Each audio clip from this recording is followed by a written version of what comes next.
This podcast is part of the Batman Universe Podcast Network, hosted by the BatmanUniverse.net. Check out everything related to Batman and the entire Bat family at the BatmanUniverse.net, including news and original content related to comics, movies, television, merchandise, video games, and more. Also, check out some of the other unique podcasts that TBU has to offer. Consider supporting this podcast by becoming a patron on Patreon. Even $1 can go a long way in supporting this content that you enjoy. Look for a link over at the BatmanUniverse.net to offer your support now. And now, on with the show.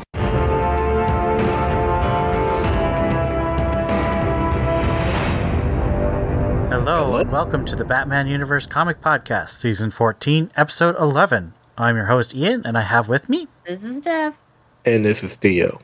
And we have just a little bit of news and then 3 comic book reviews, because it was the end of a 5-week month last month. First bit of news is that Batman Incorporated is coming back as an ongoing series, starting in October, so it won't be in solicitations this coming Friday, but... they've announced that it is spinning out of what Ed Brisson did in the annual this year, which we're going to be reviewing.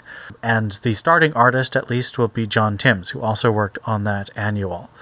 What do you guys think? Well, no, actually, that's a discussion question for later, so I will not ask that question right now. We also have the 100-page Harley Quinn 30th Anniversary Spectacular Anniversary. This is a heck of a name. This is going to be... like the Robin and Catwoman things. I only have one comment, which is, you know who else is 30 years old this year? Your mom? Jeez, I'm older than my mom? No idea. Stephanie Brown was created in 1992. She's way cooler than Harley Quinn. She should get a 100-page spectacular. I was going to be quiet through the whole Harley Quinn. Of course, Ian has a way of bringing me out. Thanks, Ian. I mean, it's just going to go in Greater Gotham. I can't justify putting it somewhere else. Yeah, so Harley Quinn 30th Anniversary Special. Yeah, okay. Mm-hmm. That's a book that is happening. If you want to know my thoughts, please join the Discord server. About Theo and his vow that he has been keeping. Do we know who have they announced all of the artists? I mean, all of the creative team. They've announced some of them. I don't think it's finalized yet. Because if they announce a certain, he's in the list. Okay, I guess I'll be reading this one, y'all. At least one of the stories. Which one is it? Devon Cedric is in it. Oh, that's right, he is. So yeah, I will continue my vow to only read Harley that has Devon Cedric in it. Yep, that's legitimate. So if you only read one story, you haven't read the book. You've just read part of the book. So your vow would still be intact. Correct. Well, technically, it wouldn't matter anyway, since I'm reading the one person that I swore that I will only read. Oh my God, y'all going to have to read Cecil Castellucci. Oh my gosh, why? Good luck with that. Maybe we could skip that one. All right, so let's get started on reviews. As I said, we've got 3. We're going to be reviewing the end of Shadow War with the Omega special issue. We also are going to review the annual for 2022. And then Josh Williamson's last book on Batman number 124. So without further ado, let's move to Shadow War Omega.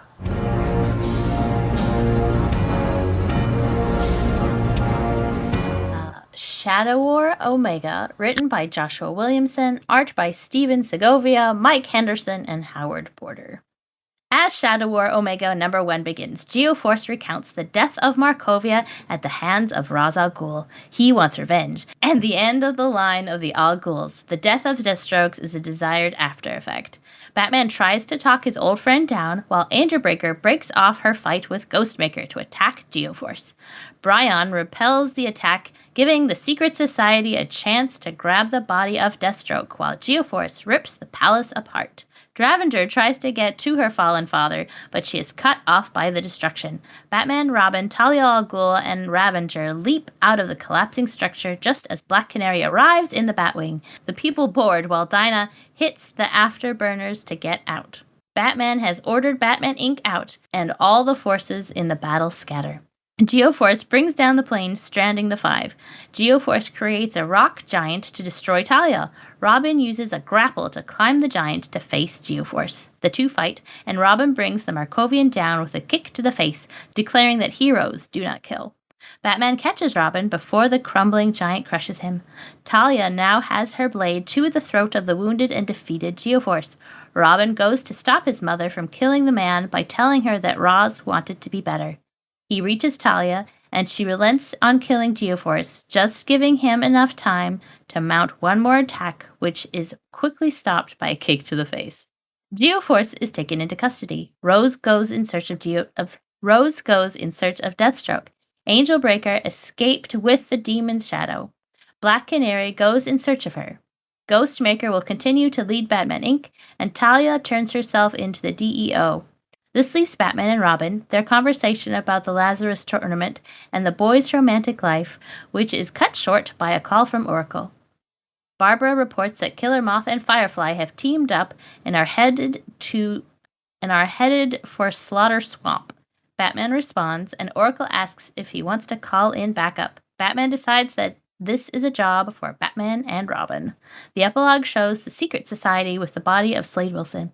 They have taken him to the Lazarus Pit, and the society dumps the body in. Slade emerges from the pit with a new contract. He's going to kill everyone! This will be continued in Dark Crisis. Let's talk about Shadow War. Let's start by talking just about this issue as a finale. How did you think this wrapped things up? Are you interested in Dark Crisis because this sets it up or not? I don't hate the story. I think we did a lot of discussing on this last week because it was basically over last week. We got the gist of it last week or last time. But yeah, overall, I think it was confused at what it wanted to be. It wanted to have more in-depth characters without going in-depth in those characters. It wanted to be a mystery and a war story. It wanted to one-shot people who have immortal powers. So I didn't hate it. There was a lot. I'm glad Batman and Robin are on good terms at the end, which was just daunting for what's going to be coming later. But Mark Wade. Overall, I'm just glad it's over. And as for what was the other one? Oh, am I looking forward to? No, I'm not looking forward to. Yeah, I'm happy it's over. Everything I held interest until the reveal of Geoforce as the big bad, and just this notion of and I'm gonna use my wrestling terms, turning this hero to a heel. Just it was really meh. So from the standpoint of this issue, the only thing I was looking forward to was the fact that it was ending. I don't like the idea of how Slade Wilson, of all the villains in the DC universe, is supposed to be this other big bad for Dark Crisis. I don't know. It's just there is nothing that's within Shadow War or what's already been revealed for Dark Crisis that has me wanting to pick up any of it. So no, I'm not excited, especially when you add the fact that DC has added books to the crossover. So if you want to know everything that's going on, you're going to be paying a little bit more. So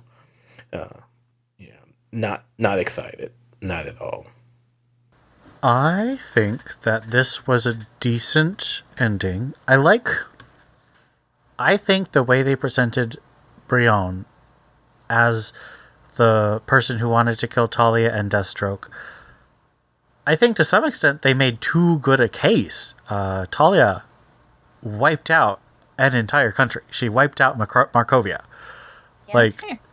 I think it would be pretty fair for the person who's hereditary king and head of state of that country to be like, that's not okay. I must stop this person from ever doing this again. And Deathstroke, of course, he's a very bad man. So The problem is there's no emotional punch because it was all just a statement. So, like, you had all these issues about the war, and then the emotional punch of why it was actually happening came in, like, a couple of sentences. Yeah, this should have been, like, I think we talked about this last time. This should have been the first issue, him starting the war. Like, trying to make it a mystery and also trying to make it a war ruins both. Because a war story, you can't make the start of the war the mystery and still have an effective war in an event that's only 8 issues long. If you did a year-long event, you could maybe do that, but honestly, a war story is much better if you just focus on, the two sides, the different goals, the different objectives, the different characters who are on the sides. Just trying to make it into a mystery tears the plot structure too much in two directions, and I don't think it worked as well. But when we did finally learn the reveal, I was like, yeah, heck yeah, I'm on Brion's side, so I'm kind of like against the heroes, and that means it's a little unsatisfying when they beat him and put him in jail. I'm just like, but what are you going to do to Talia, who destroyed an entire country? Nothing. That's the answer. Okay. In terms of my question about Dark Crisis, no, I'm still not interested in Dark Crisis. I don't care. I just do not care. We'll talk a little bit about this in Greater Gotham, but there's nothing about this event that makes me interested because I haven't read 90%, like 70% of the crises that have already happened. How many events, how many crises per se have we even had in the last few years? We had Infinite Frontier was technically a crisis that led into Justice League Incarnate, which was, the I think that's part of Dark Crisis, though. No, but they considered. I thought they considered Infinite Frontier the 6-issue series. Well, Infinite Frontier leading into Justice League Incarnate leads into Dark Crisis. At least that's how I've been reading it. We also have the fact that Death Metal was basically a crisis, and there were 2 of those, and neither were good. Correct. And Dark Crisis hasn't been good either. All right. So, do you like this more or less than Fear State and Joker War? I think. Trick question, Steph. Wait, I like it less. Question? I like it less. I was waffling about Joker War because I wasn't a big fan of Joker War, but I think at least you can rank them like 1, 2, 3. Right. No. I would say definitely. What was that one? Fear State, Joker War. State. I like Fear State, then Joker War, then this one. Because I don't think there's a lot of things I didn't like about Joker War, but at least I feel like it was well thought out. It also had Jorge on the art. It had Jorge on the art. Like there were just legitimate reasons for me not to like it on like a topic level, whereas this is just poorly constructed. Because this has more Damien. I would have loved to have loved this more, but. Yeah, it's just. Again, if you want to know our thoughts, go back a few episodes and listen to us as we gripe and complain about how Joshua Williamson just had too much on his plate. And this is, again, the result of that. When all of the stuff that he's doing or was doing, including Batman, the DC book, and of all of them, only one was really good, and the others not even close. For me, if I put it in order, Fear State, Joker War, and pulling up in the rear, way back, would be Shadow War. It's just the story wasn't great. The art was even worse. Yeah, it's not something I'm gonna remember. Yeah, I have to say, I think Shadow War was much better than Williamson's main Batman issues, the Abyss story arc, but that's really not saying much because that's such a low bar. I really liked Fear State. That's my favorite of the 3. I would honestly put this as kind of a tie with Joker War because I really hate Joker, and even though I like Tynan, Joker War was such a Frankenstein monster, and having done the Inside Batman column project where I read through all the behind the scenes of how he did Joker War, like, you can just see that it was insane. The editorial shifts constantly and the things he was trying to do that they said, nope, you can't do at the last minute. And so it just ends up feeling really hollow, whereas Fear State felt like he'd really gotten a chance to do a lot more. And honestly, I just actually binged through Mimetic, Eugenic, and Cognetic, which is his Apocalypse trilogy he did at Boom about 6 years ago. And Fear State is really just him trying to do his Apocalypse trilogy in the Batman universe. And so there's really a lot of his heart in that story. But the crossovers with Fear State were so much better also.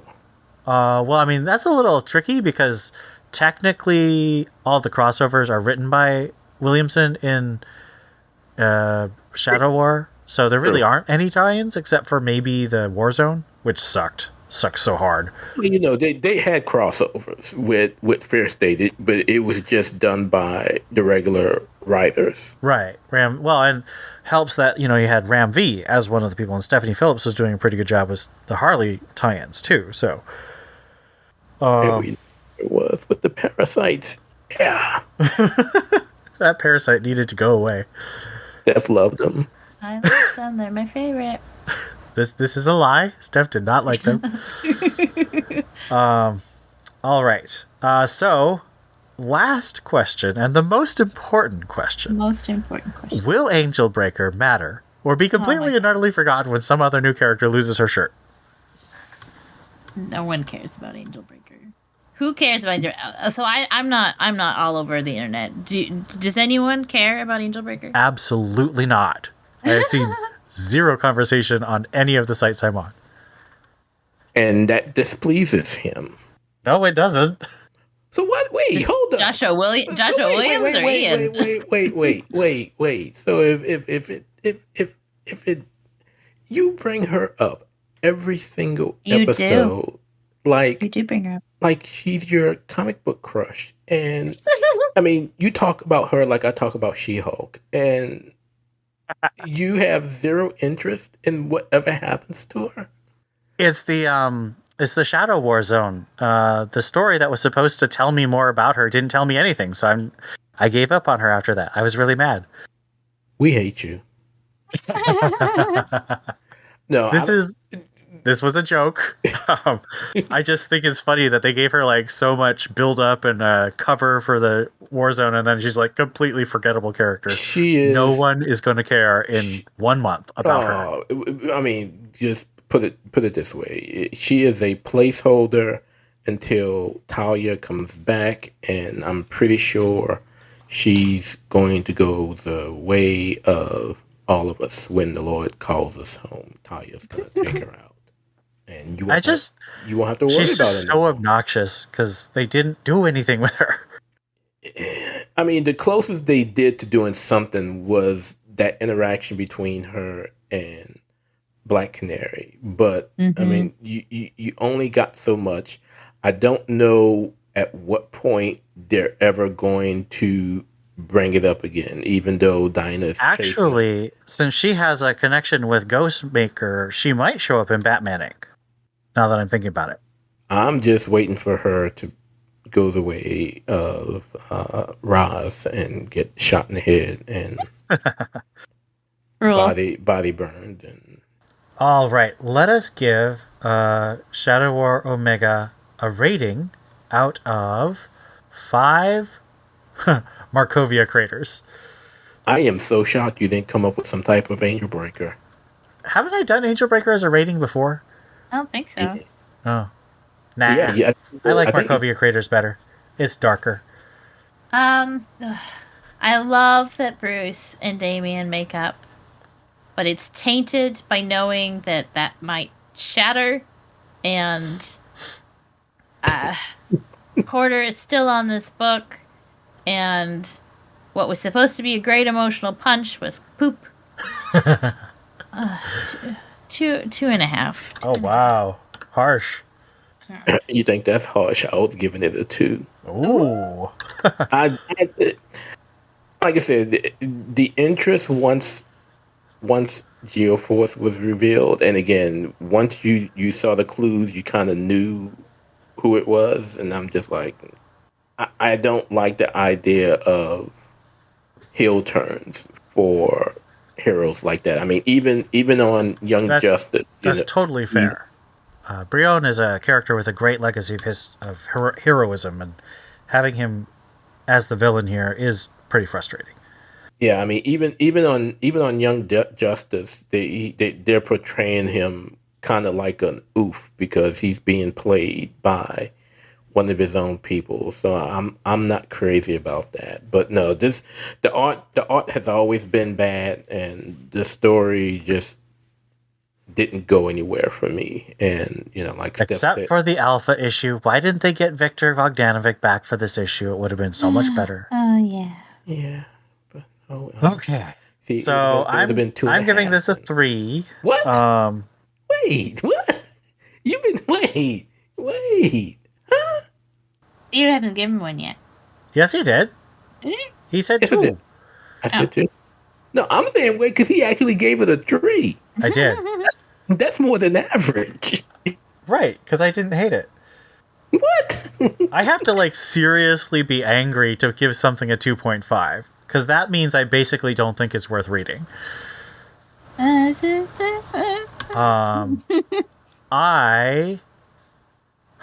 So this is interesting because I don't normally buy Batman. I've been buying Batman a lot the last couple of years with Tom King and James Tynion, but when Josh Williamson came on, I did buy 3 of his issues, but that was only for maps.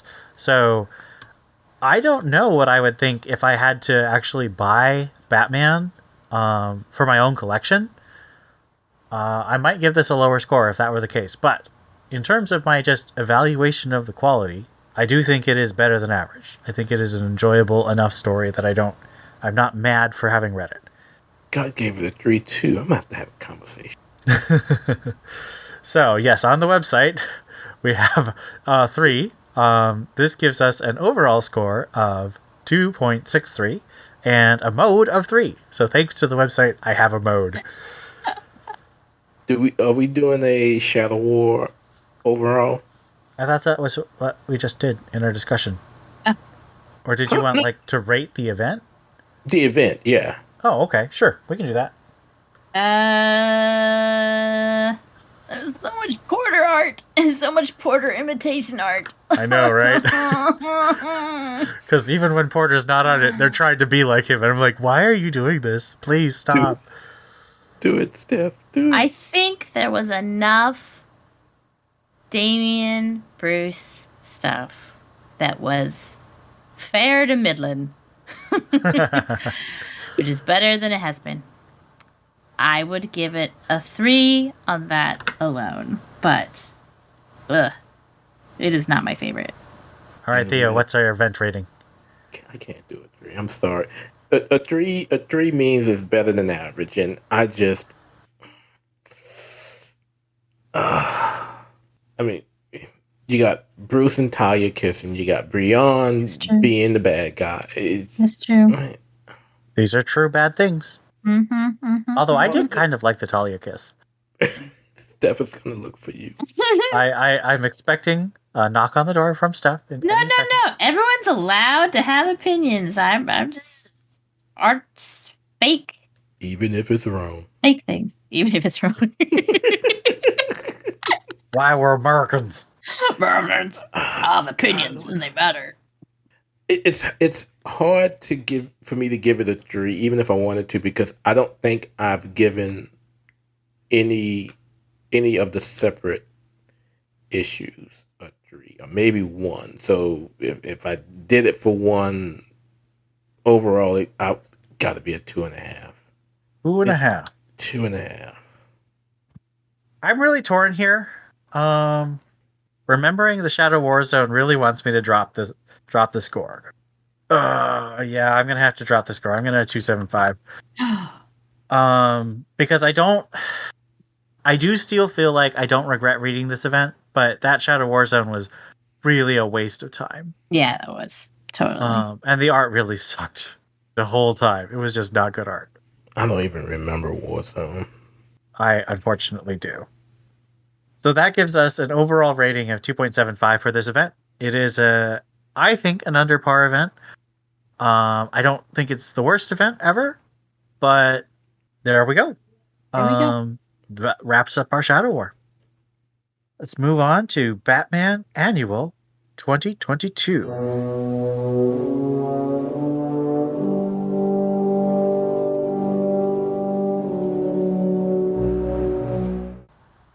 This is written by Ed Brisson with art by John Timms.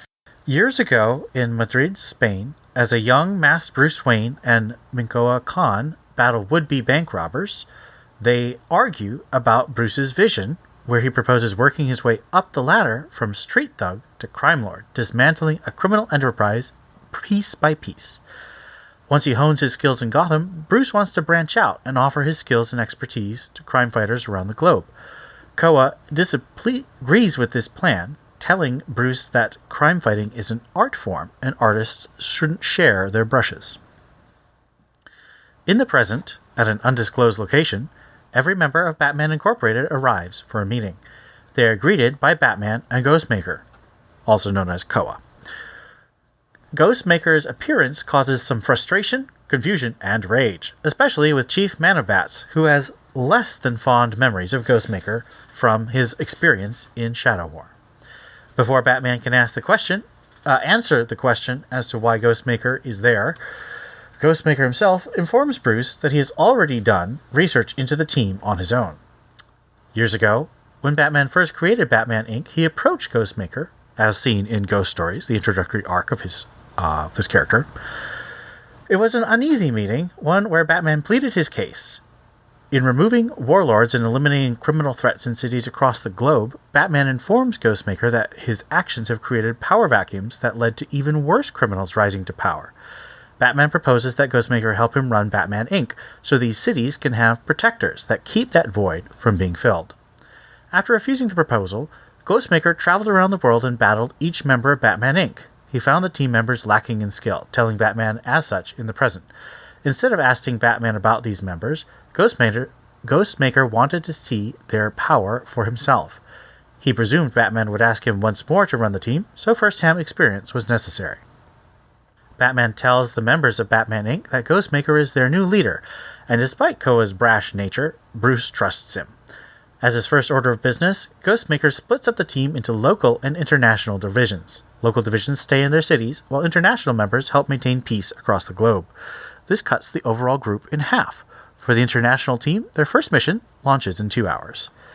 In a training room, Ghostmaker checks on Clown Hunter, who is struggling to overcome his exercises.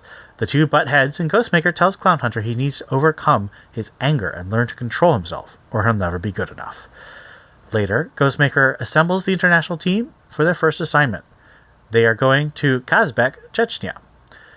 The mission is to start picking up the pieces of Lex Luthor's abandoned crime-fighting experiments around the globe, seen in the Abyss arc of Batman. In Kazbek, they are looking into Project Grey Wolf. After Luthor abandoned it, all contact was lost with the village.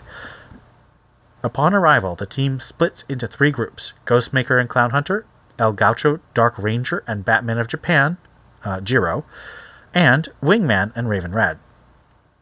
Quickly, Wingman and Raven Red are captured by locals. Ghostmaker and Clown Hunter intervene, taking the locals down for shooting at Batman Inc.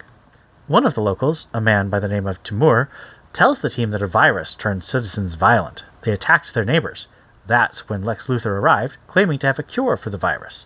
Luthor created a vigilante by the name of Grey Wolf, who locked up the citizens infected with the virus. When Luthor left, Grey Wolf grew more violent, and now the locals live in fear of him. Ghostmaker, Clown Hunter, Raven Red, and Wingman enter a neighboring prison where the infected citizens are kept. Ghostmaker, using trackers he inserted into each member of the team, tells El Gaucho, Dark Ranger, and Batman of Japan that they're already in the prison, presumably captured. Inside the prison, Raven Red and Wingman find the incarcerated locals. Their eyes glow green. Before the heroes can do anything, Grey Wolf attacks. Ghostmaker uses this as a distraction to free the locals. His AI program, Icon, informs Ghostmaker that the locals are infected with an altered dose of Lazarus resin. Unfortunately, Ghostmaker is too slow to relay the information to Clown Hunter, who has already opened the cells. Infected locals pour out of the cells to battle Batman Inc. Grey Wolf pleads with the team not to hurt them as they are sick and infected. Ghostmaker gasses everyone, knocking out both his team and the citizens. Only Grey Wolf remains standing because of his mask, and Ghostmaker asks for Grey Wolf's help in getting everyone back to their cells. When everyone wakes up, the team learns that Ghostmaker and Grey Wolf have been working on a cure for the people of Cosbeck. Ghostmaker also found files from the prison computer that indicate that Timur had already been experimenting on the loaders before Lex arrived. Timur wanted funding to upgrade the prison, which is why he sought out Lex, who obliged him for a price. When Luthor left, everything spiraled out of control. After curing the people of Cosbeck from the Lazarus resin, Ghostmaker offers Grey Wolf a spot on the team. Grey Wolf accepts. This is obviously the setup for the Batman Incorporated ongoing series. Do you think it's a good story by itself, with a beginning, middle, and end, as well as the potential for an ongoing? Yes. I actually enjoyed this story. I think it's on a trajectory to continue to treat Batman Inc. as a mass of humans with no personalities. So if they want to make the series interesting, they should change that. But other than that, I liked the little twist at the end. I liked that Lex actually picked decent people. Like, they weren't just all maniacs. Like, this Grey Wolf guy was actually kind of cool. It was actually a very long story, and there was character beats all around, and we got to see young Bruce in that. I like young Bruce. Oh, anyway. And so overall, I think I actually I enjoyed reading this. Yeah, I do enjoy how it sets up the upcoming series. I was not as goo gaga over young Bruce as Steph was, but I did enjoy the art, and for as long as it was, and you can tell from the summary that it was pretty long. It allowed, kind of how Steph said, it allowed certain character points to really be addressed and fleshed out. So yeah, it was pretty good.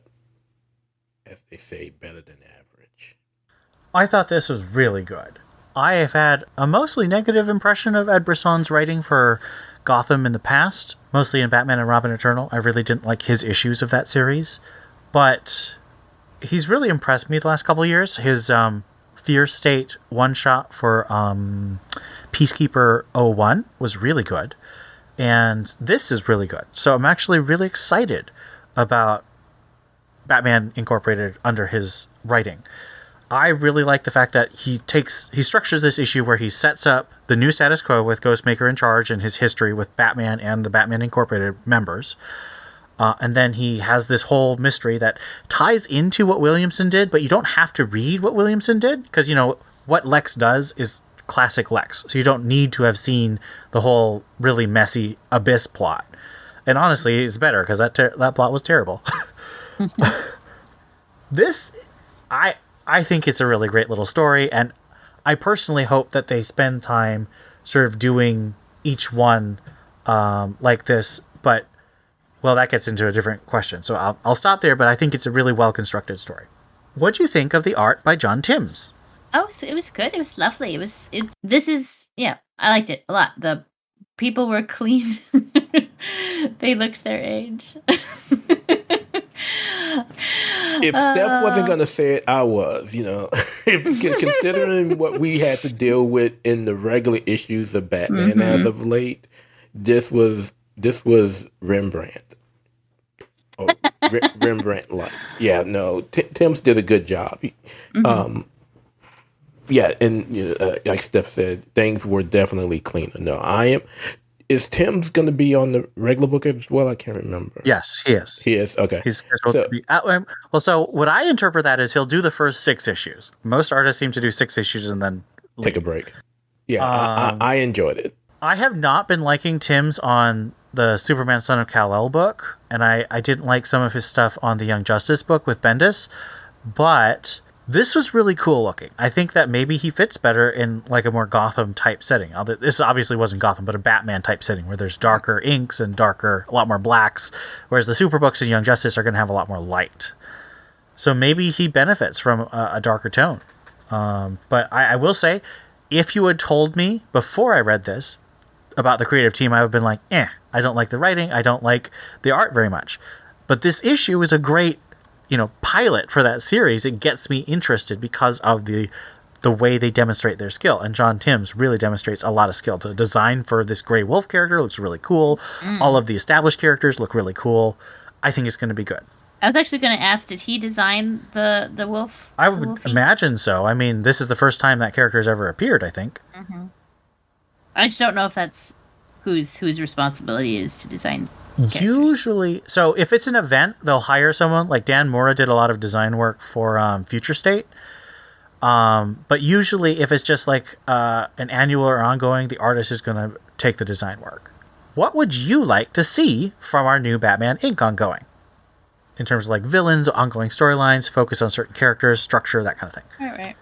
I'd be interested in having issues be specific Batman Inc. people centric. Like have there be an emotional or a personal or some kind of tie to every member so that we get to know them more. So I don't want to, because I have an idea of how I would want them to do that, but not necessarily complete origin stories, but I mean, it's been at least like a decade since Volume 2 of Batman Inc. So there's a lot of new people. Yep. In the universe, who will need to know these guys' backstories. So at some point they have to do that. Again, they don't need to go full-fledged origin, but they could. So here, I don't know if they're going to do this as a backup, like a $5 comic or a $4 comic, but if they do backups, 10-page backstories on the members of Batman Inc. is not a bad idea. That would be good. I would be I would be on board with that. Okay. So here's what I think they should do. Obviously, they're going to have some kind of overarching threat. I hope it's not Leviathan again, because that was dumb as heck in the first Batman Inc. But obviously, they're going to have something. It might be Lex. I mean, he's been such a big part of this whole Batman Inc. story since Williamson brought them back. But I hope that they do sort of a rotating storyline where you have the ongoing plot line, but each issue really focuses on one of the members. So you really start to get to know them. And then the next issue focuses on a new one, so you get to know them.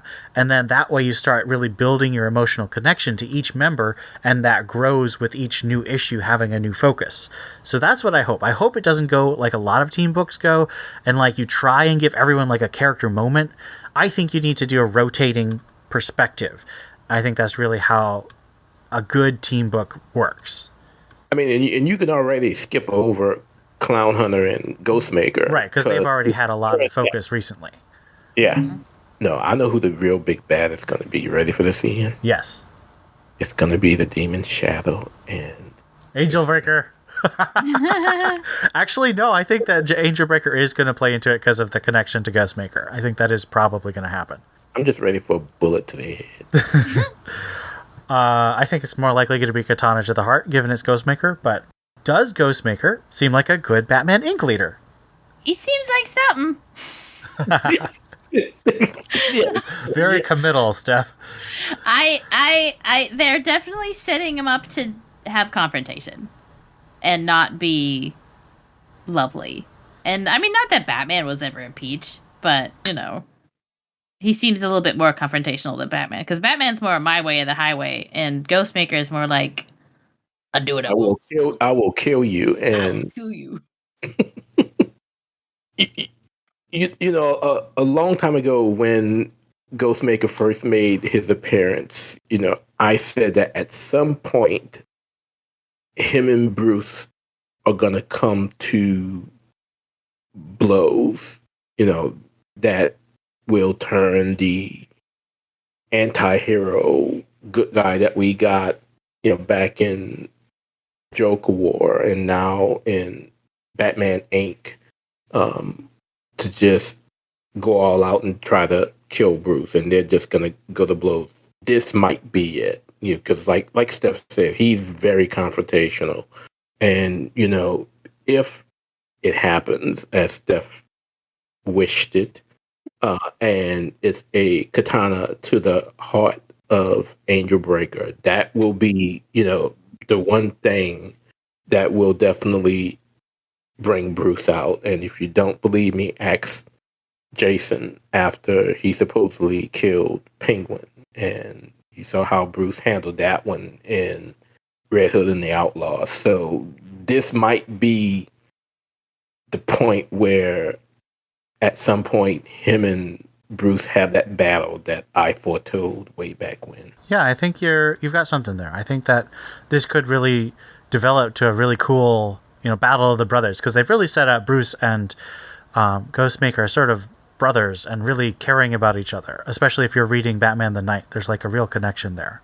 Yeah, so let's give our Batman Annual a rating out of 5 Grey Wolves. I might say 4 Grey Wolves. I really liked it. 4 seems a little high, but considering 4. I'll stick to that 4. I was gonna say 3.75.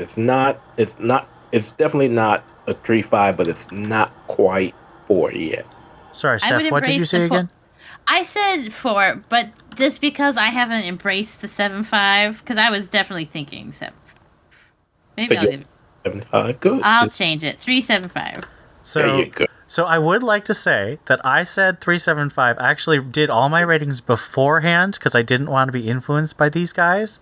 About to change his mind. I said 3.75, and that means this gets an overall rating of 3.75 with a mode of 3.75. What was on the site? This is the best rating ever. Oh, we're not going to include what was on the site. Oh, let's see. What's the site? The site says 3 out of 5, so that drops us a little bit.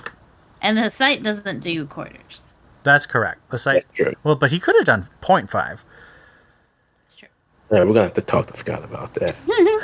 All right, so that gives us a 3.56 overall, but the mode is still 3.75. So suck it, Scott. Okay. He's listening and he cares. Whether you are a first-time TBU Comics podcast listener, a 13-year veteran, or anything in between, we'd love to hear what you think about this episode or any of the comics we discussed. Send emails to tbu@thebatmanuniverse.net. Join our Discord server linked at thebatmanuniverse.net. Send us a tweet at TBU_comics. Or, if you're a patron, leave us a comment on our Patreon page. We'd also love it if you left us a review on iTunes. We'd love to read your comments on the next episode of the Batman Universe Comics Podcast. Batman may claim he works alone, but we know that he needs the Bat Family. Join the TBU Bat Family and let us know what you think. All right, let us begin our final review, Batman number 124.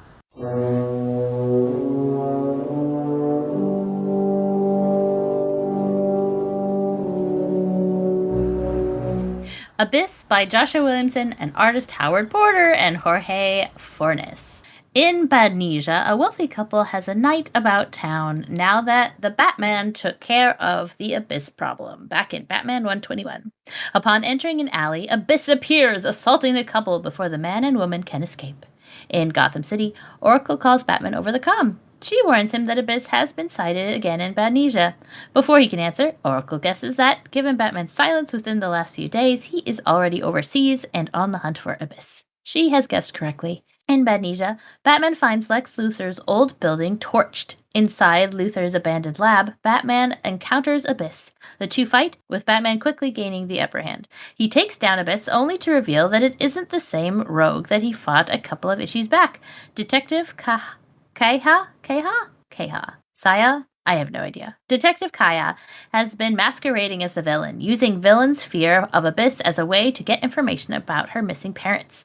It's proven successful, and she now knows who took her parents. When Kaya tells Batman that she plans to kill the abductor, he tells her about the night he first visited Joe Chill, the man who shot Thomas and Martha Wayne.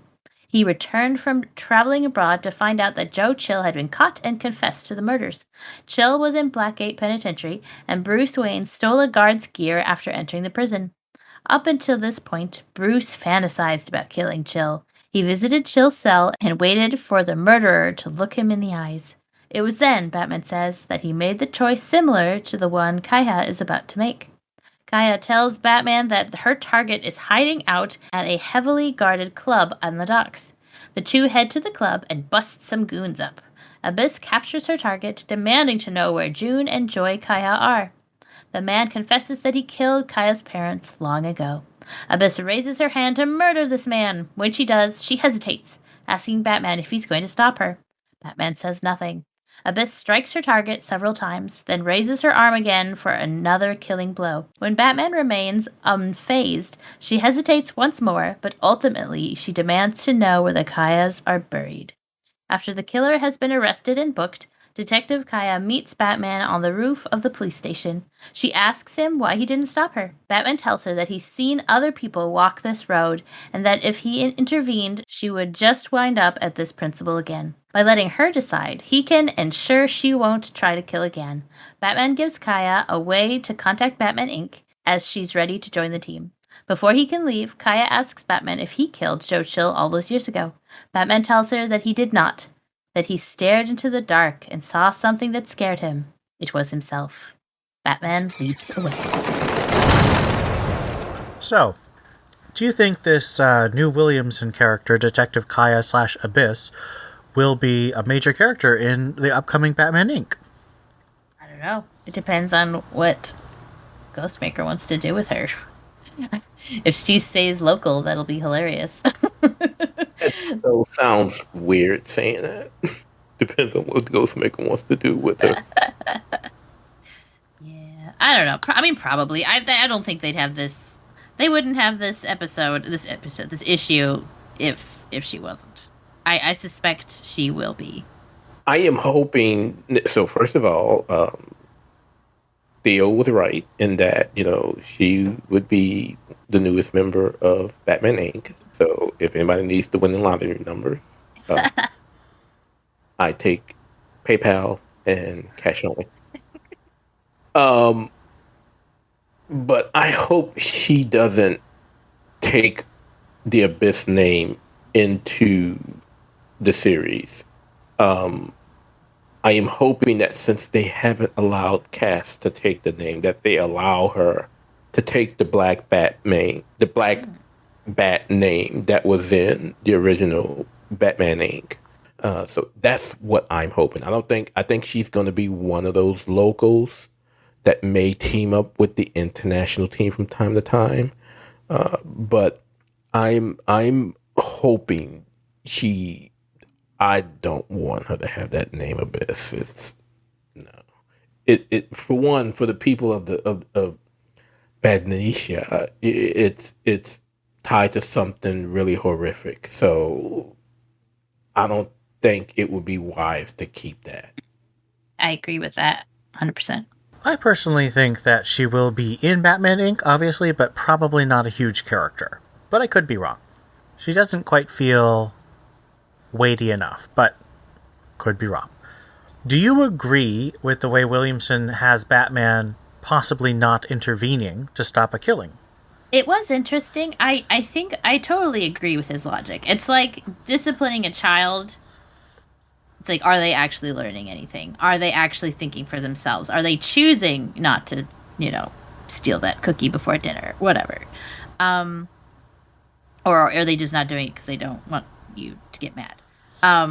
So I agree with the logic. I think he would have intervened. Batman's not going to let someone kill someone on his watch. Literally. What Steph said. Yeah, unfortunately, Steph said it perfectly. Batman wouldn't let someone kill. So maybe, I don't know. I feel like I understand the logic here, especially since he's basically treating this as an audition for Batman Inc. Mm-hmm. But I can't see Batman just letting someone kill someone in front of him. Yeah. So I think it's maybe a little weaker than it needed to be in there. But I still think this is a pretty decent issue. I mean, compared to the first 4 issues of the run, this was a really decent issue because it. No, I was reading through the review and I'm like, yeah, this wasn't bad. Why did I hate this so much? And they clicked over to the issue, and I was like, oh yeah, there it is. Art. That's what it is. Yep. All right, time to ask the big questions. Joshua Williamson's Batman run. How bad was it? if we compare this to James Tynion, Tom King, Scott Snyder, Grant Morrison, where do we think this run is going to land? Oh God, Jesus, no! Don't ask me that. I can't do that far, dude. I have a sieve for memory, and I've not really read Snyder or Morrison. But don't worry, you never missed anything with Snyder. It was pretty weak. In fact, I'm not really liking that, even though this is not the Abyss, and in fact, this Abyss story is better than the first Abyss story. But the fact that he started on Abyss, which was horrible, and then he ends on Abyss in an attempt for a redemption. This was just so weak. This is and the not Crisis. The event was just so unpolished. Especially coming right after, whether you liked it or not, the event was very polished for Tynion. No, actually, I think we talked about this a while back. I don't know if that was in the server or in our private chat, but all this would do, as far as including Williamson's run, it would move Tom King and Scott Snyder down a peg. Down a peg? Well, it would move. It would move Scott Snyder down a peg. I was not a fan of what Scott Snyder did in Batman. Not at all. It's probably my least favorite. It's my least favorite, with Morrison being the best. Now the best was Chuck Dixon, and if you have disagreement, I will fight you for that. But except for the interlude of JT, and I'm always going to have problems with Tom King because of everything that happened after Batman number 49, and I will hold that grudge for quite a long time, and not even what the promised wedding in Batcat number 12 is going to resolve that, since I don't consider that continuity anymore. So it's pretty low, and if you add even more of the past Batman writers, it goes even lower. Not great, not rememberable. Happy to move on. Welcome, Chip Zdarsky. So I am going to do it because I was the one who came up with the question. My favorite of these runs is Tom King. Because Tom King did something really special for me, which is he made me want to buy Batman. And I subscribed to Batman for the first time. I fell in love with Bruce as a character. I'd always been more of a Bat Family fan before Tom King's Batman. And so he made me love Bruce. Whereas before I was just like, Bruce is such a dick. I don't care about him. So Tom King's my top. Was that? Did you really thought that? Well, okay. The first main Batman story I really read when I got into comics was War Games. And War Games is not great for Bruce being a good guy. He's terrible in that story. Only because your friend got killed. That's right. Jeez. The one thing I know about War Games. Oh, you knew there was a reason for that. Yeah. Because his friend got killed. So, King's at the top. I'm going to put Tynion next, because I really like James Tynion's run. I thought he did some really fun stuff. And of course, James Tynion had just phenomenal artists. After that, I'm going to put... I'm just going to lump Snyder, Morrison, and Williamson together, because I don't really enjoy any of them. I enjoy some of their ideas, but each of them has things that really drags them down for me. That's not fair. That's not fair. Oh, why not? You gotta put them in order. I just kind of don't like them. At least we agree on Snyder. Oh, Yeah. that not a good run. Although it was the most popular run, though. That's the really frustrating thing, is that sold so much.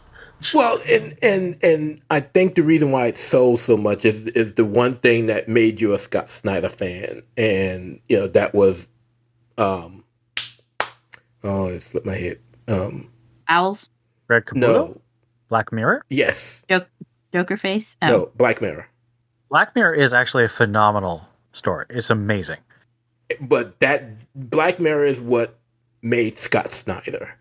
And to be fair, he deserves to get a lot of praise for that story. It's really great. Yeah, but but again, it set him up for Batman, and Batman for me, and for all the issues that I've read, and all the writers that have been a part of the Batman mythos, for me, it just fell totally flat, and it only got worse with 0 Year. Once 0 Year kicked in, it was just, and I was completely done by Super Heavy. Super Heavy couldn't end quick enough. Scott Snyder, for me, basically starts off with amazing ideas and amazing just energy, and then every ending issue of Scott Snyder is blah blah blah blah blah science, blah blah blah blah blah science, blah blah blah blah blah punch, blah blah blah blah. Oh, it's done. I hate his endings. They're terrible. But he doesn't have endings. Even at the end, he just stops. Even at the end of the Batman run, there you had that you. I don't even want to call it a transition to Tom King, but like you said, it just stops. And if you look at every single series that Scott Snyder has ever done, whether it's No Justice, whether it's dark heavy metal, dark metal, whatever, it's all the same. At the end, you think you're getting the end of the story, and it's nope. It's the next thing. I do not like that way of writing. It's just I need a story to end. I am really curious to see if we get haters for this, because Scott Snyder is still really popular. But I honestly believe everything I just said. I think he is really good at starting stories and really terrible at ending them. Batman fan _ for life. If you're you will not change my mind on my thoughts on Scott Snyder's run. And believe me, I am man enough and bold enough to where when I met him and Greg Capullo in Detroit last year, I point blank told him how I did not like the run. And he remembered our conversation when the story came out that he was taking over Justice League and how I was not happy with that. So no one is going to change my mind about how I feel about Scott Snyder on Batman. It was one of the weakest runs of the Batman mythos, and no one's changing my mind on that. I certainly won't try, because I agree with you.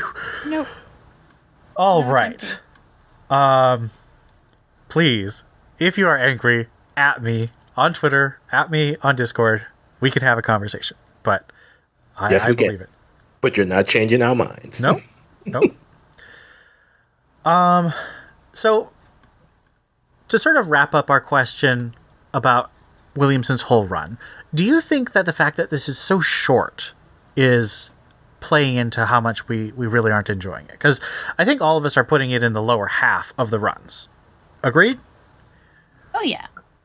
No, I just think there was such high expectations. I think that's part of it. It's kind of like when Tomasi came to Detective Tech. Like, you didn't, but Theo and I had such high expectations for it. We were so excited. I remember the guy who was reviewing it at the time, I forget who was reviewing, but he was like, we made a shirt on the shop. We have a TBU shop, and there was a shirt that says just give me Tomasi. Like, we were so excited, and then it was a terrible run. And this is the same. Like, Robin was so good. We were so excited for Tomasi or for Williamson to come, and then we got that Abyss story, and it was just horrible. And then even so, I think I don't think my opinion would have been so low if he hadn't started so low. I still would have felt the same, and more or less. But I think part of the problem is the fact that one, he was doing too damn much. He just had too much on the plate to really delve into Batman the way Batman needed to be delved into. And two, I am 99.9% certain that the decision was already made. This was going to be a short run. Joshua, yeah, we're bringing you on, but you are transitory. Don't expect to be here, long term. We already got our guy that's going to take over. That's going to be the new JT. And that probably ruined it as well. See, which was different from Tomasi, because Tomasi was supposed to be the writer, and it just went nowhere. But I don't think it is likely that Joshua understood he was not. Yeah, he was going to be on Batman, but he was not going to be on Batman for long. And you kind of saw it with Tom King. Once it was realized Tom King was going to be short 15 issues and things were going to end at 85. What was already, in my opinion, what was already bad got worse. And I just think Joshua knew this wasn't a long-term deal, and he already had a whole bunch of stuff that was going on, and it's sad that the main book of the Batman universe suffered for it. I am not against short runs. I mean, Black Mirror is only 11 issues. Year One is only 4 issues. And I think almost everyone would say Year One is one of the best Batman runs of all time. So I think that telling a shorter story doesn't mean a run has to be lesser. Mm-hmm. I just think that this was a lesser run. I just don't think that it had the heart or the brain behind it. There's just a lot of plot holes and a lot of dropped threads and stuff. But let me just say this. How long has it been that we've had a short run, 4 issues?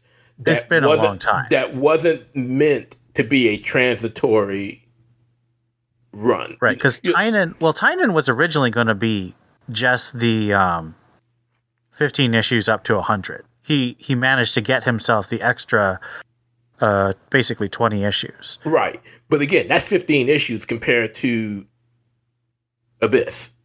You know what I mean? Yeah, Abyss was 4, then you get the 2 for Shadow War, and then you get 1 more. So that's 7 issues of Batman proper.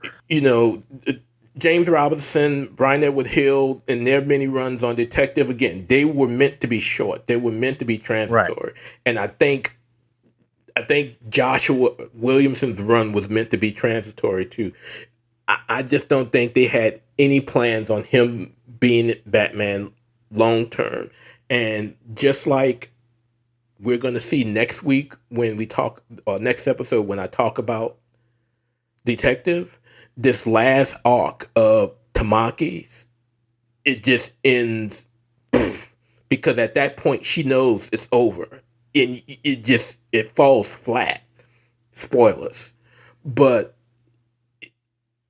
I just think, again, he had already had a whole ton of things going on. Robin, Deathstroke Inc., prepping for Dark Crisis, doing Justice League Incarnate, all those things going on. And like, hey, we want you to do Batman too. But it's only till we bring Chip Zdarsky on. And the effort wasn't there. I mean, it just wasn't good. So, I mean... The sad thing is that his Robin run is one of the best titles going right now. If he'd been able to do the amount of love and focus and preparation for Batman that he'd done for Robin, I think we all would have been like, yeah, this Batman is great. But like all the energy and all the prep was in Robin. Everything else just felt like he was like, I have this story, I'm going to tie this into my story. Yeah, I mean, if you guys could see some of the stuff that we talk about in our private chat for the podcast, as soon as it was announced that he was leaving Robin, we went off. I mean, We were very sad. The one book we wanted him to stay on, and he's leaving. Because it was the most... What he did on Robin, and we know he was doing Deathstroke Inc. first, wasn't he? Was that a launch title? I can't remember if Deathstroke Inc. was the launch title. It came out before Robin. I think it was later. I mean, because it was such a weird staggered launch, because he started with like the main titles, Batman, whatever, and then Robin was like 3 months later. Right. Because he did feel like Deathstroke Inc. was like 1 month after that. Because he did the two backup stories that spun off into Robin. I can't remember. But so Deathstroke Inc. is younger than Robin, because Robin's on issue 14 and Deathstroke Inc. is on issue 9. Okay. But I just we're very sad to see him go on Robin, and really, especially considering what we're about to get. And I say that as a Mark Waid fan. You know, he's the writer of my absolute favorite AU story in Kingdom Come. But I'm not excited about Batman versus Robin, especially considering we've already had that multiple times. We don't need it again. But yeah, so we're gonna miss Josh on Robin, and we're gonna mope and be down about it. But unfortunately, I'm not gonna miss him on Batman. I'm just not. And lastly, do you see any setup for Zdarsky at all here? Because I kind of don't. Nope. No, especially if he's... I mean, and this is well, for me, it's full conjecture.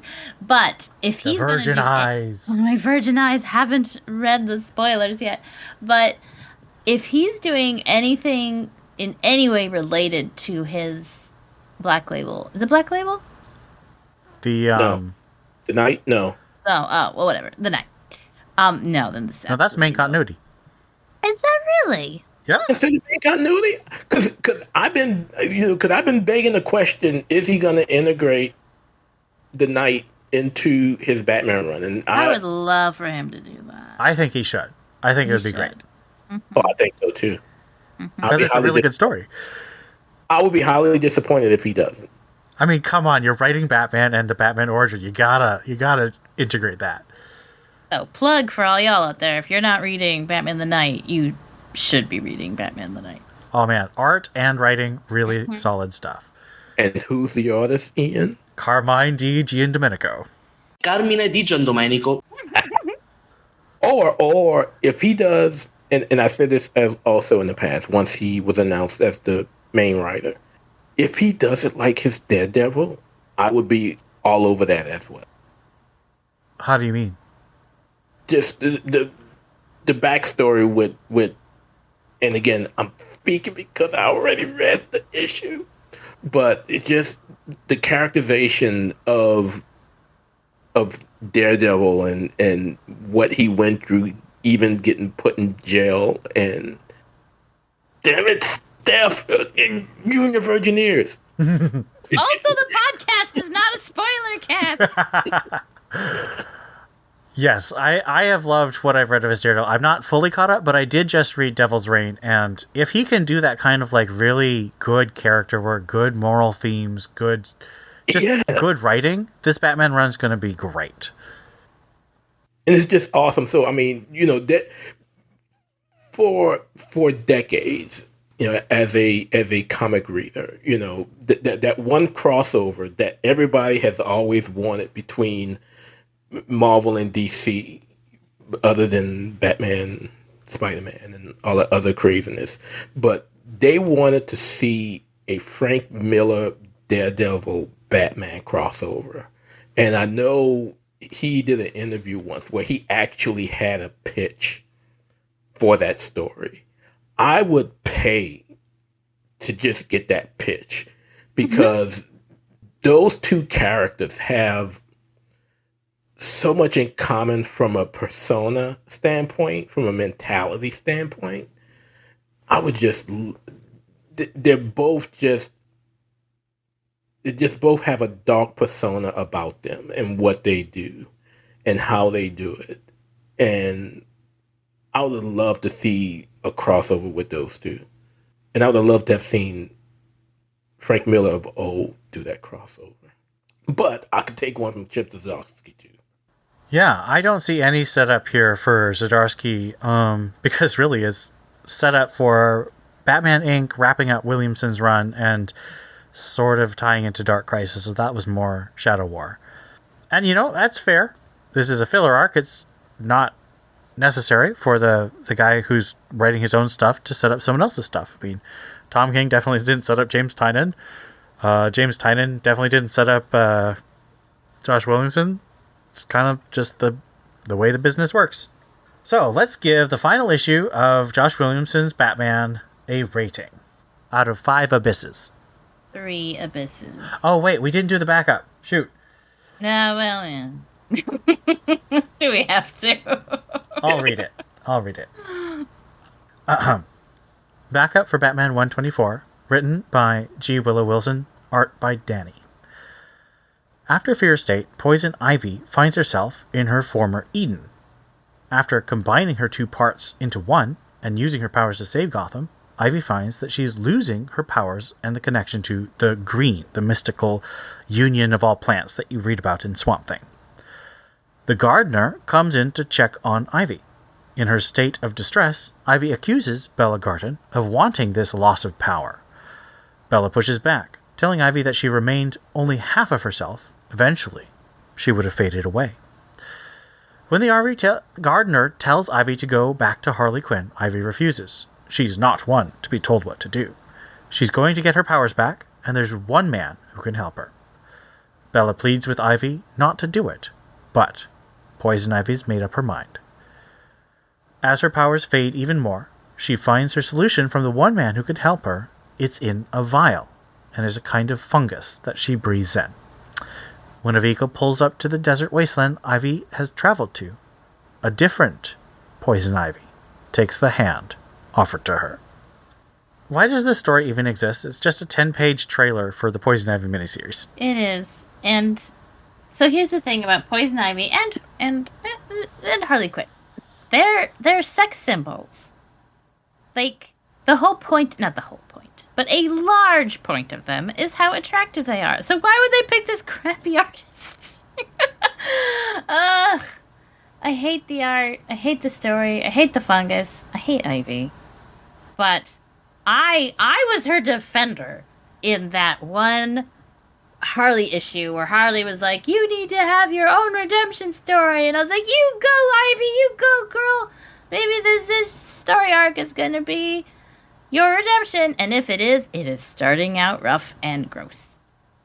Yeah, I definitely have a problem with the art. However, I understand why, or at least I think I understand why they selected this artist. And if you haven't read the first issue of the Poison Ivy series, you're gonna see why.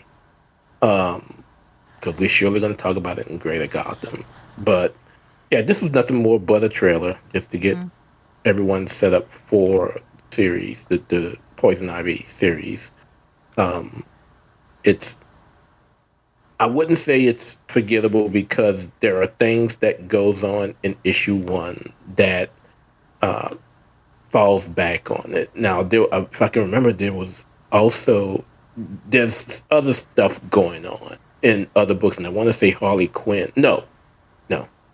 In the Pride book that we're going to do in Greater Gotham also, that kind of all plays into what's going to be happening into issue 1 of Poison Ivy. But yeah, like Steph said, it's pretty gorgeous. This just feels like it's a last-minute thing slapped in the book because they need a backup. I don't like it.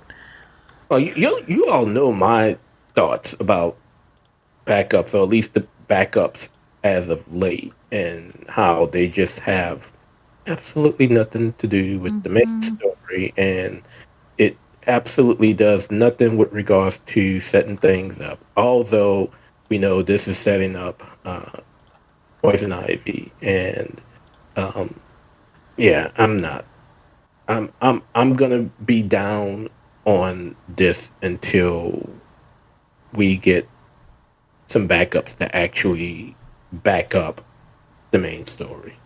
Let's rate this out of 5 abysses. Well, now that you've mentioned the backup, and I have promised to take the backup into account when I rate, I'm going to give this a 2.5. I will do a 2.75.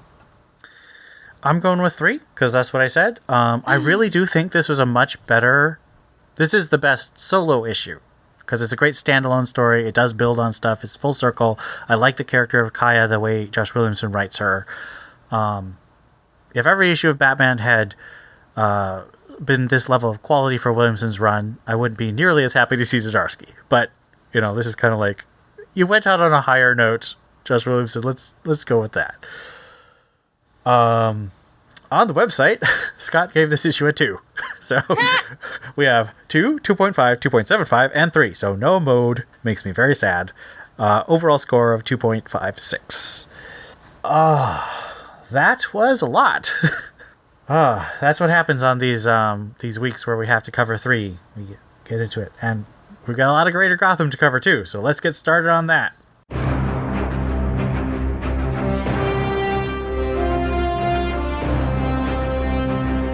All right, again, thumbs up, thumbs down, or neutral. Or abstain if you didn't get to it, like I forgot some of the books today.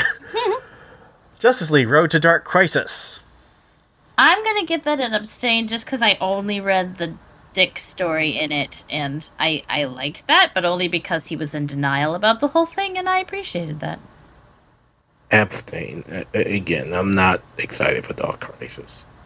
I am also not excited for Dark Crisis, but Stephanie Brown fought Nocturna in this issue, and this is the 3rd time Stephanie Brown has fought Nocturna. So I'm claiming, number 1, that Nocturna is Steph's Deutero nemesis. Her main nemesis, of course, is her dad, Cluemaster. But Nocturna is now a recurring villain for Stephanie Brown. Also, Clayton Henry did a really great job of drawing her, and Stephanie Phillips did a good job of writing the story. I'm going to give this a thumbs up. I thought it was a really fun issue. Lots of really fun little pieces of characters. I viewed it more as an anthology of just different stories happening at this time. I don't really care about Dark Crisis. But lots of good art. I'd say it's a decent buy. Poison Ivy number 1. Wait, did we skip Dark Crisis? Oh, sorry. All right, Dark Crisis number 1. Neutral, and the only reason it's not a thumbs down is that we get a Damian John team up, even though it's an aged up John, and I'm not excited about Dark Crisis. Well, if you won't do a thumbs down, I will. Thumbs down. And as much as I love Damian, one, the fact of him being in the Justice League, he's not Dick Grayson. Sorry, I don't see that. Batman and Robin is the extent I will go with Damian Wayne. So him in the league I'm not excited about that. I almost said, but Damian would be John's connection to Batman, but he actually does have a very strong friendship with Dick as well. So either would have been acceptable. I'm going to give a neutral just because the art's really good and there are decent moments, but I'm not an event guy. We probably won't be covering this a lot. Poison Ivy number 1. Thumbs down and a hard pass. And honestly, it's mostly because of the subject of the art. It's not even the art itself. I like Marcio Takara. I think he's a good artist. The fungus is so gross, and she is just killing everybody. It's not enjoyable to me as someone with tetraphobia. And when we say we're saying everybody, but we should say just everything, because even animals aren't safe in this issue. I am going to give it a neutral, but my neutral is trending up only because I didn't get what I expected. Now, again, like Steph said, it is gory. The fungus is... you look at those things and it just starts to make you itch. That's Poison Ivy number 1. When you see how this fungus just takes over and kills everything, including the poor cows who The poor cows don't do anything but eat grass and give milk and poop, which fertilizes the grass. So, what you doing that for, Ivy? But yeah, neutral. I'm also slightly, doing neutral because the art is really good. I do like Marcio Takara. It's not a thumbs down because it's not pretending that Ivy did nothing wrong, and she is murdering a ton of people. So either this is going to result in full villain Ivy, or it will result in an actual redemption where she has done wrong things. But I just don't like Poison Ivy. I don't like villains in general. So, like, a villain book is a hard sell. And Ivy in particular, just because of the way the fandom has warped her narrative, I'm just not into it right now. says the person who loves Joker. I love the title Joker because it's a James Gordon title. Joker himself can go die. Sure. Get barbecued. Well, maybe not that. I was not happy with the cannibal issue.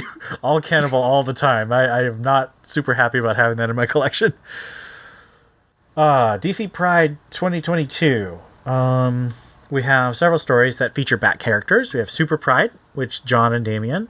Think of Me with Damian and Connor Hawke, former Green Arrow. Bats in the Cradle with Kate. Up at Bat with Barbara and Alicia. Special Delivery with Tim and Bernard. The Hunt with Harley Quinn and Poison Ivy. And Finding Batman, telling the story of Kevin Conroy and how he, his experience as a gay man played into his playing Batman on the animated series. Super Pride was neutral. Ugh, so preachy. I don't like Superman. Like, Superman in and of himself is preachy, and then preaching about anyway, whatever. Anyway. Wait, you don't like the character Superman or the title with John right now? I don't like the title with John, and I don't like Superman in general. You don't like Clark? I don't. He's so pure, so boring. Interesting. So when you say Superman, you mean Clark Kent or Clark Kent? Yeah. Don Kent? Okay. Oh. Yeah. I mean, Dean Cain will always have a special place in my heart, but oh God, he's terrible. I'm a Tom Welling guy. So a lot of these, and Think of Me was one of them, and Tom Welling, he never wore the suit. But he's such a pretty Luke Skywalker with dark hair.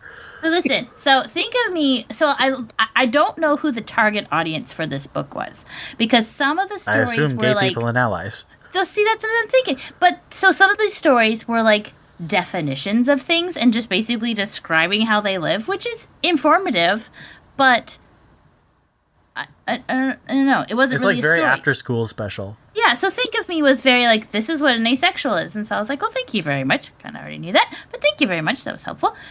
Was not a very interesting story. It wasn't a story. Yeah. Up at Bat was okay. That wasn't too bad. It was a story. It was a story. It was a story, yep. A lot of these aren't really stories. It's true.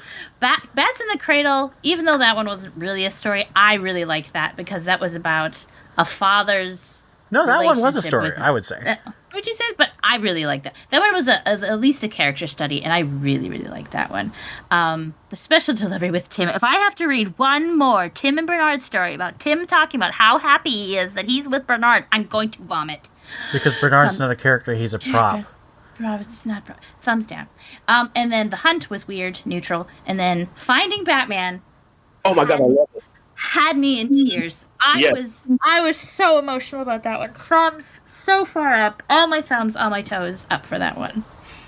The Kevin Conroy story is the reason why this book is a neutral for me. I absolutely loved it. Now, I will be honest. I had no clue that Kevin Conroy was gay. And, because I don't go out saying, is he gay, is he straight? Is she gay or is she straight? Is she bi? I don't do that. I see people as people. And, I've met Kevin Conroy many times at many cons. And that stuff, people don't wear stickers or anything like that. And so until this story came out, I had zero clue. Which is really what it's supposed to be all about. When some of these things come out, and I've said it before, I always appreciate things like Pride Month and things of that nature, but I hate how publishers take advantage of that, and I will always call it cash grabs. Like anything that has Tim and Bernard right now, I bypass. That is the ultimate PR stunt, cash grab out there.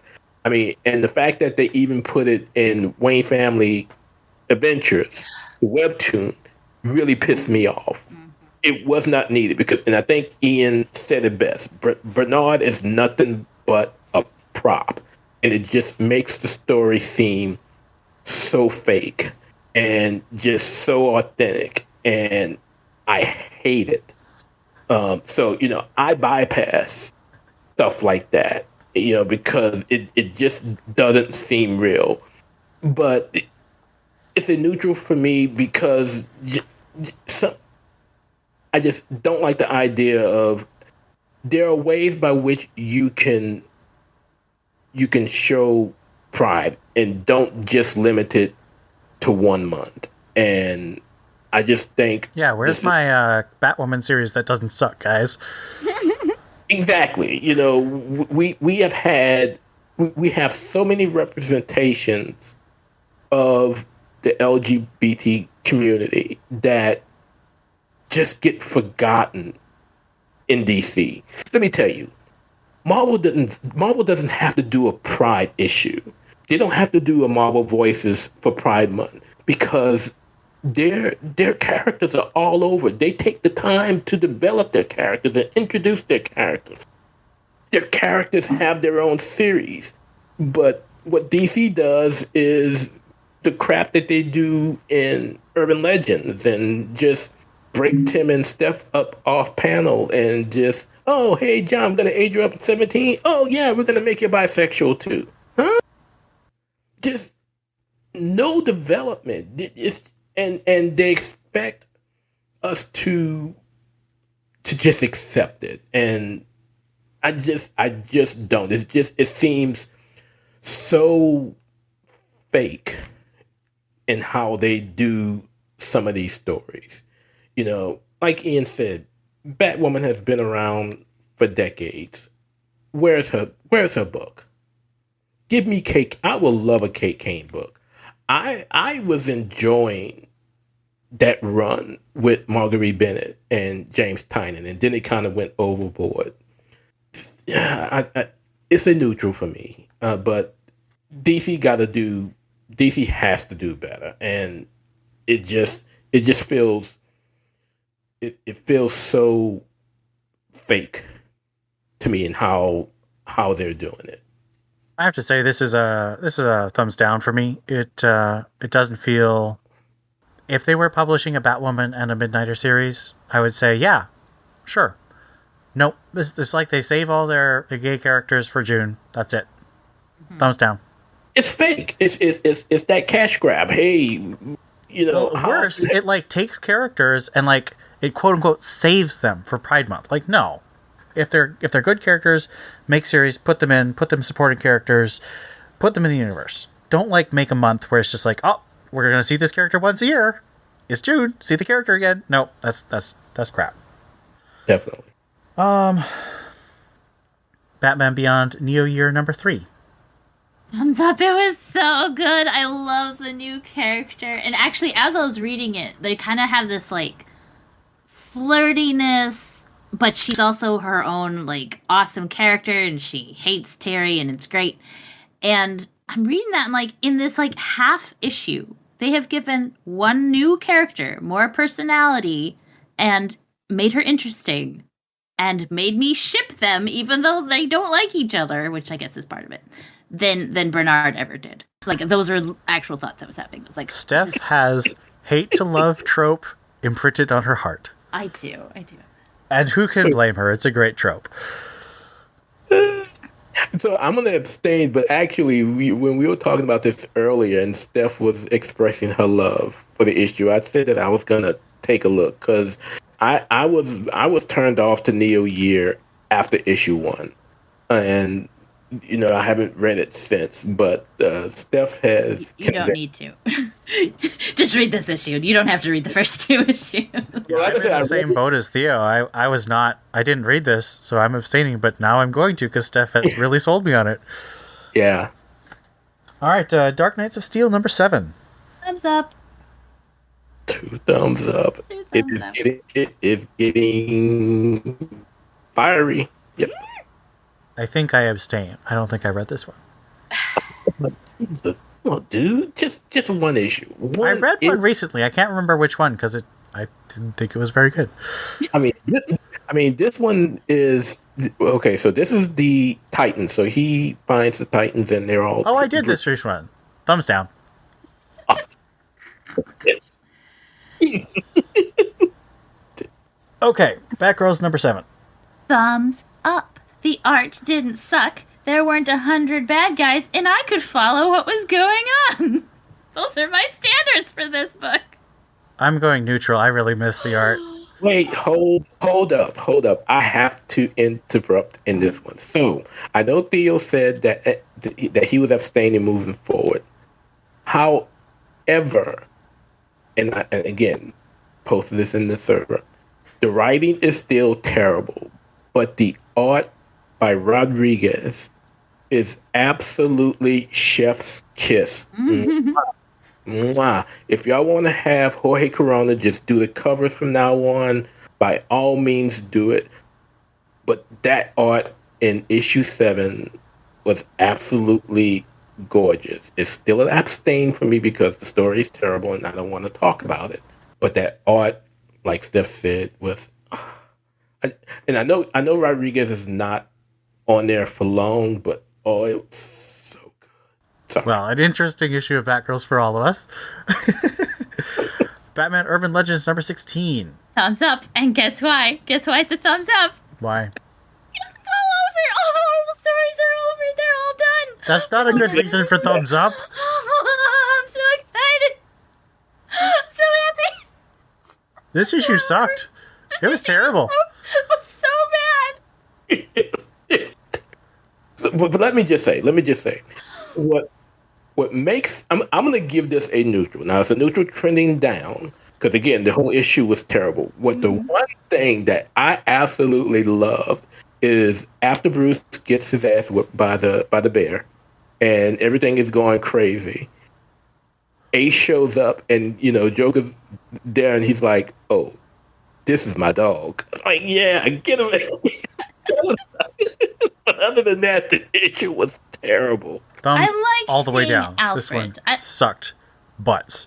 I liked seeing Alfred, but Especially the Birds of Prey issue. The Birds of Prey issue, no, I want to burn. It's so bad. it's so bad. I can't even remember how that ended. You don't want to. It's terrible. I didn't read it. I read looked at it. It's awful. It's so bad. And like I said, when the best story is the Ace story, that says, at least in my opinion, that says a lot. The Bruce Please, Santana DC, story. cancel this title, please. No, don't cancel it. Put good things in it. Yes, They have had this title going for a year and a half, and they have not put good things in it. They put a few good things. DC. I liked the Grifter. I know you guys didn't, but I liked Grifter. That Grifter story was so... Okay, we're moving on. We're moving on to Oh, we're current moving event. on to something worse. DC. DC Pride Tim Drake special number 1. Wait. I gotta say this though. DC, note to DC. Mariko Tamagi's not doing anything right now. Oh, yeah. Have her write a bunch of stuff in Urban Yeah. Legends. Put her in Urban Legends. Yeah. As long as she doesn't do a Mr. Teak story. Yeah. Okay. DC Pride Tim Drake special number 1. Thumbs down. I was barfed. It was a reprint. It wasn't even. I mean, Well, I there was hadn't like a seen- new 8-page story at the end. Yes, at the very end there was the new stuff. It was just a reprint of Urban Legends. Ugh. And we gave those stories thumbs down, so Yeah. still thumbs down. Again, Ash Bernard is a prop, and worse, they turned Stephanie Brown into a prop. I will say this: Steph and Cass and the Teen Titans, no, Young Justice, they all looked gorgeous. Like Balin Ortega's art made me so angry that it was wasted on this story. But this story is awful. Everyone's a prop to Tim's story, and it's really frustrating. And the thing that got me, Connor's there, and Connor's like, you do know you need to talk to Steph, right? And what does he do? He doesn't talk to Steph. Yep. Mm-hmm. What? So we get the breakup that happens in off-panel land. They give us the opportunity to say, freaking year ago. Yeah, they put the opportunity to say, hey, you may want to. Well, she's been avoiding me. That's not the story I got. Oh, I forgot you all talk. What the hell? This story makes me kind of hate Tim. Like, I loved him, but this story is like, he's terrible. I will only say spoilers, and I am not excited about Tim right now. Everything that DC has been trying to do for the past year or not with Tim Drake makes me like him worse. He, as far as Robbins, he's always been my least favorite, and this is not making it any better. And I don't want to sound bad when I say this, but the notion of making Tim gay, bisexual, or whatever was a terrible move, and the way that they did it was terrible, and the way that they are now presenting it makes it worse, where it's just, again, go back to my previous statement, everything just seems so fake, and I hate it. Again, this is the one thing that DC should be following Marvel's model for, with how they develop new characters that are representative of all classes and genders and non-genders. This crap from Urban Legends and that little 8-page story, and the fact that they won't even give closure. They don't even give us closure to the whole history of Tim and Steph and their relationship. It's just a total disservice, and I think it does worse in what they are attempting to do. Future State Gotham number 14. Thumbs up. Okay, Steph, you have to read what you said. I'm going to read what I said to them this week. I'm not going to stop reading this book, even though it has jumped the Megalodon. I love this dumpster fire, and this. So I compared it to a dumpster fire at a toy store. It's like I'm seeing all my favorite toys being burned to crisps, and it's okay. I'm here for the fire. It's okay. There are five Batmans. Five? I had to write the review for this. There are 5 of these suckers. 5 Batmans. There's Damien, who's calling himself Batman 666 for some reason. There's Batman, Bruce Batman. There's Hush Batman. There's Dick Batman, who has the most amazing for sale toy costume of all time. I hope you're saying that sarcastically. And then Jace, who is there. And it's fantastic. So, memo to DC. This, on the other hand, is a title that you can cancel. Please, set me free. I want to stop writing reviews of this. Thumbs all the way down. I was already done when the whole, I'm Batman 666. What? Man, what? I just... It's so bad. End out pain, please. Except Steph, she's enjoying it somehow. I'm enjoying the pain. I am Batman number 10. Thumbs up? Yeah, that was good. So I've been thumbs up the last few issues, but I'm kind of neutral this time. I don't know. There was something about it that didn't. Excuse me. There was something about it. Remind me what happens in this issue again. Yeah. Catch the baddie. Which baddie? The guy with the spiky dude? iron. Yeah, the painter. I don't remember. I think I forgot to read this. No, well, it's a neutral for me. I feel like I might have, but if I did, it would definitely be a neutral because I completely don't remember.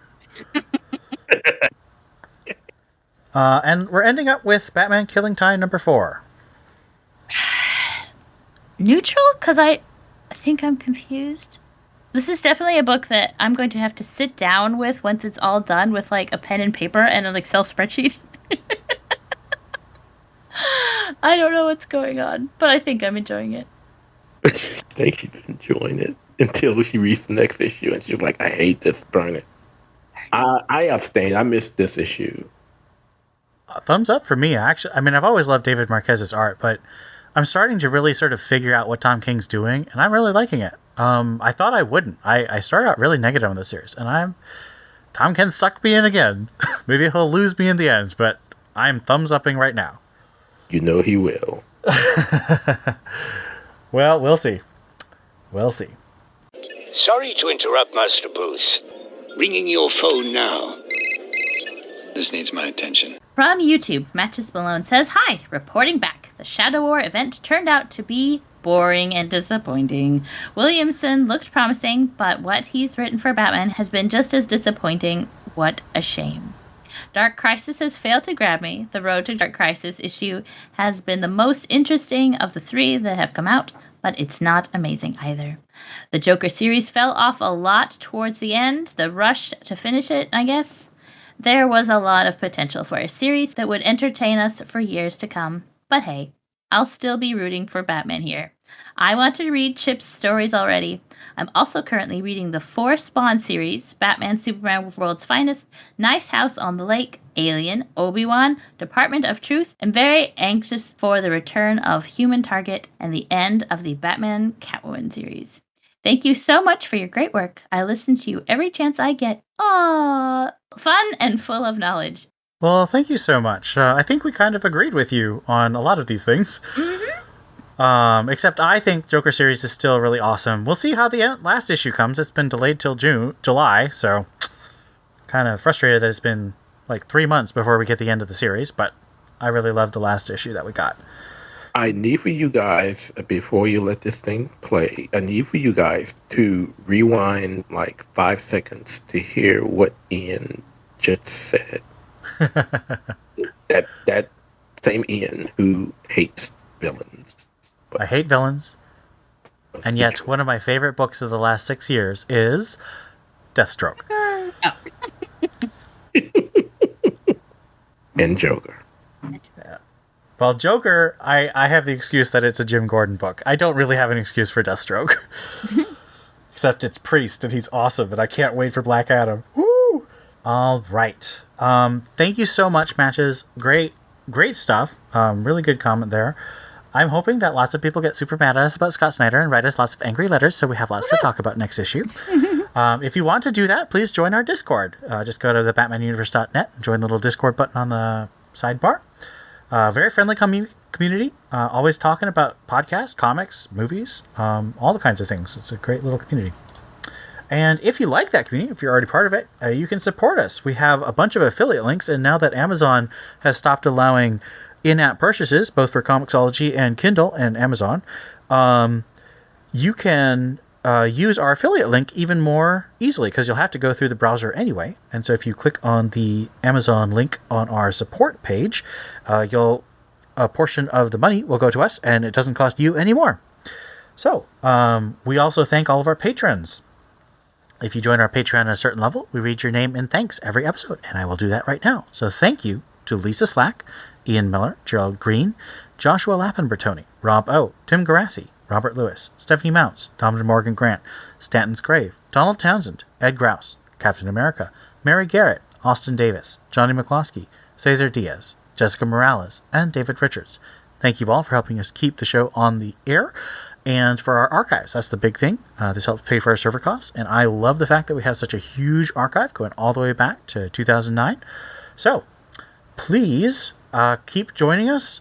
I have been your host, Ian. This is Steph. And this is Theo. And we'll see you next time.